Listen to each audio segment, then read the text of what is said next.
उत्तर प्रदेश में चुनाव का मौसम अंगड़ाइयाँ लेने लगा है। राजनीतिक पार्टियां जाति समीकरण साधने में जुट गई हैं। कोई दलितों के पीछे दौड़ रहा है तो कोई पिछड़ों को ऊपर उठाने की बातें कर रहा है तो कोई बुनकरों की भलाई की बातें। लेकिन ये सभी पार्टियां इन समुदायों को राजनीतिक रूप से मजबूत करने की कोई बात नहीं कर रही हैं। विधानसभाओं और संसद में भेजने से घबराती हैं क्योंकि ये पार्टियां इन्हें सिर्फ वोट बैंक बनाए रखना चाहती हैं।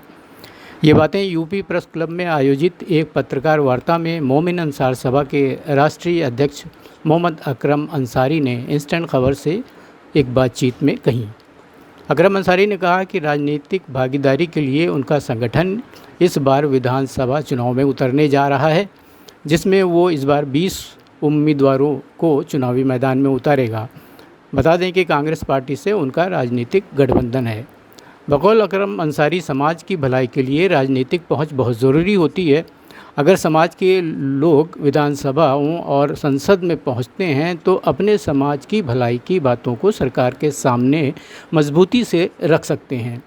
अकरम अंसारी ने कहा कि मोमिन अंसार सभा को मजबूत बनाने में पिछले 10 वर्षों से संगठन के जुझारू सदस्यों ने दिन रात एक करके काम किया है और अब मौका आ गया है कि बुनकर समाज अपना राजनीतिक हक हासिल करे। जातीय जनगणना को एक साजिश बताते हुए अकरम अंसारी ने कहा, जैसे ही कास्ट सेंसस की बात उठी वैसे ही राजनीतिक पार्टियों ने बड़े बड़े सम्मेलन शुरू कर दिए, लेकिन किसी भी सम्मेलन में इन पार्टियों ने ये नहीं बताया कि हम इनको मजबूत कैसे करेंगे। ये पार्टियां इन सम्मेलनों में भीड़ दिखाकर सिर्फ वोट बैंक बनाने की कोशिश कर रही हैं। पेश है उनसे मुख्तसर बातचीत, मगर उससे पहले वीडियो को लाइक और चैनल को सब्सक्राइब करने की एक छोटी सी दरख्वास्त। देश के साथ हिंदुस्तान के जो है मुख्तलिफ़ प्रदेशों से लोग शामिल होते हैं और जिसमें अब तो लगभग 15 प्रदेशों के लोग हमारे सम्मेलनों में शामिल होते रहे हैं, जिसमें शुरुआत होते हुए अभी हमारा 10वां सम्मेलन 2020 में हुआ था।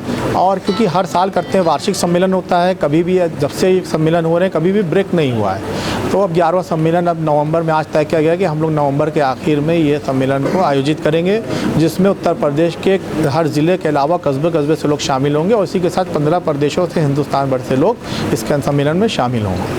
जैसे कि आपको मालूम है कि यूपी में इस वक्त माहौल है, तो आप मोमिन अंसार सभा को इस चुनाव से कितना जोड़ रहे हैं, कैसे जोड़ रहे हैं?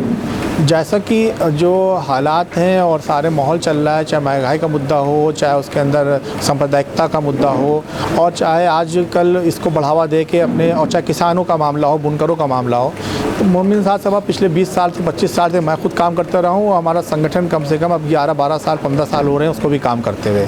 आज प्रदेश के अंदर सारे लोग एक साथ जुड़ चुके हैं। जुड़ने के बाद अब सबको लगता है कि हमारी आवाज़ सिर्फ एक ही जगह उठती है और आज इतना बड़ा स्वरूप किसी का भी नहीं है। आज आप देख सकते हैं कि हमारे इस कार्यकारिणी की बैठक में एक बहुत ही छोटी सी कॉल के ऊपर आज जो हमारे पास गाज़ीपुर से लेकर गाज़ियाबाद तक के लोग यहाँ शामिल हो गए हैं। ये अपने आप में बड़ी बात है, एकजुटता का ये वो है। तो इसीलिए ये कहा गया है कि हम इस साल अब की 2022 का जो चुनाव होगा उसमें बहुत अहम भूमिका निभाएंगे।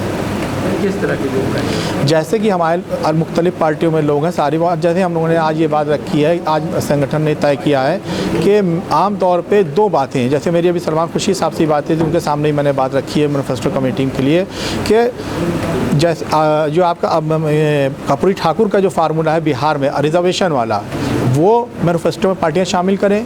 और दूसरी चीज़, आबादी के अनुपात में हिस्सेदारी उनको मिलना चाहिए। जो पसमानदा कौमें हैं उनको टिकट में उसमें हिस्सेदारी दी जाए ताकि वो सदनों में जा सकें, रोज़गार, शिक्षा, सुरक्षा से जुड़ सकें, अपने लोगों को पहुंचा सकें। जो राजनीतिक पार्टियां वहां पे ले जाने का काम करेंगी, टिकट देने का काम करेंगी, अपने मैनिफेस्टो में शामिल करेंगी ये रिजर्वेशन का मुद्दा, उनको मोमिन अंसार सभा एकजुट होकर ताकत देने का काम करेंगे। तो अभी आपकी इस सिलसिले में किसी राजनीतिक पार्टी से बात? जी हाँ, जैसे मैंने अर्ज़ किया था कि अभी हमारी कांग्रेस के मैनिफेस्टो कमेटी के चेयरमैन हैं अपने सलमान खुर्शीद साहब और पीएल पुनिया साहब अभी आए थे पिछले संडे को लखनऊ में, तो उनके सामने मैंने ये बात रखी थी, तो उन्हीं ने इत्मीनान दिलाया कि इसको हम मैनिफेस्टो में शामिल करेंगे। इसी तरीके से और भी लेटर मुख्तलिफ़ पार्टियों को हमारी मोमिन अंसार सभा की तरफ से जा रहे हैं कि अगर आप लोग इसको शामिल करेंगे तो कि देखा जाएगा। जातीय जनगणना की बहुत बातचीत हो रही है, आपने बिहार का भी सेंटर ने हालांकि उसको जो है इख्तियार कर दिया। क्या कहना चाहेंगे? जाति गणना के नाम पे एक बहुत बड़ी साजिश हो रही है। मोमिन अंसार सभा का ये कहना है कि आप जाति जनगणना के नाम पे ये जैसे ही उन्होंने ये मुद्दा उठाया उसके बाद दूसरी राजनीतिक पार्टियों ने बड़े बड़े सम्मेलन करना शुरू कर दिए हैं। कोई दलितों को इकट्ठा कर रहा है, कोई किसानों को इकट्ठा कर रहा है, कोई बुनकरों की बात कर रहा है, लेकिन किसी ने अभी तक के अपने बड़े सम्मेलनों के जरिए ये नहीं कहा है कि हम इनको मजबूत कैसे करेंगे। भीड़ दिखाई है, समाज को दिखाने की कोशिश की है, वोट हथियाने की जो बात कर रहे हैं कि हम इनको कैसे अपने साथ ले आएंगे, लेकिन उसके साथ ये कैसे उनको आगे बढ़ाएंगे, कैसे जोड़ेंगे, उनको सत्ता में लाएंगे, रोजगार शिक्षा सुरक्षा में कैसे देंगे, व्यापार कैसे देंगे, इस अभी तक के कोई भी राजनीतिक पार्टी ने ये अपना मंशूर पेश नहीं किया।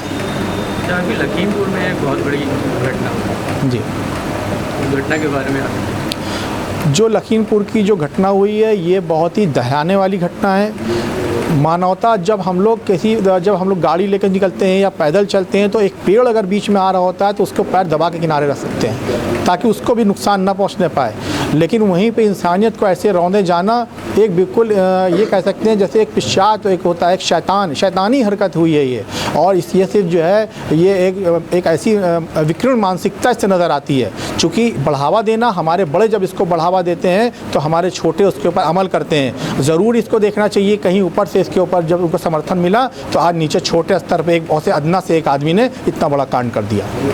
मोमिन अंसार सभा के लिए आप राजनीतिक रूप से मजबूत कितना चाहते हैं, कितनी मजबूत हो इसका राजनीतिक? मोमिन अंसार सभा के हमारे पदाधिकारी अब की 2022 के विधानसभा चुनाव में उतर रहे हैं। जैसे हमारे बीच में लखीमपुर खीरी से हमारे शाकिर अली साहब यहाँ पे मौजूद हैं, हमारे साथ फिरोज़ आलम साहब कुशीनगर से आए हैं और ये आपकी विधानसभा की तैयारी 2022 में कर रहे हैं। हमारे मऊ से सईदुर रहमान साहब हैं, गोरखपुर से राशिद कलीम साहब हैं, जालौन से एससी सीट से चंद्रशेखर वर्मा हैं, लखीमपुर की एससी सीट से हमारे एक डॉक्टर शिव कुमार हैं और मैं खुद लहरपुर से हूँ।